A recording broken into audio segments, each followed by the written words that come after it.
اللہ نے اپنے رسول کے علاوہ کسی کی اندھی تقلید کی اجازت نہیں دی، چاہے وہ کتنا ہی بڑا مفسر اور محدث کیوں نہ۔ میں وہ شخص نہیں ہوں جو صرف یہ کہہ کر مطمئن ہو جائے کہ فلاں منصف نے یہ کہا اور فلاں نے نہیں کہا۔ انسان کی جہالت اس سے زیادہ اور کیا ہوگی کہ وہ پتھر یعنی جوہرات کو جمع کرتا ہے اور قیمتی اشیاء کو ضائع کر دیتا ہے۔ الحمدللہ کہے اور باور رکھے کہ آپ زندگی لاکھوں لوگوں سے بہتر ہیں۔ اپنوں کے ستائے ہوئے اور ڈسے ہوئے لوگ غیروں پر اعتماد کمال کا کرتا ہے۔ کامیاب لوگ اپنے فیصلوں سے دنیا بدل دیتے ہیں اور کمزور لوگ دنیا کے ڈر سے اپنے فیصلوں بدل دیتے ہیں۔ صرف ایک ہی غلطی کی دیر ہے، لوگ بھول جائیں گے کہ آپ کتنے شاندار انسان ہیں۔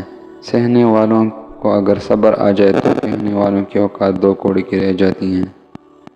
لوگوں کی باتوں میں آنا چھوڑ دے کیونکہ عزت اور رزق اللہ تعالیٰ ہی دیتا ہے۔ دنیا میں عزت چاہتے ہو تو میری صرف دو باتوں پر عمل کر لو۔ اول، زبان کو ہمیشہ نرم رکھنا۔ دویم، اپنے اخلاق کو بلند رکھنا۔ کسی کو غلط اتنا کہو جتنا خود کو سچا کر سکو۔ روایت کے مطابق ہمارے پاس جو کچھ بچا ہے وہ مخص الفاظ ہیں۔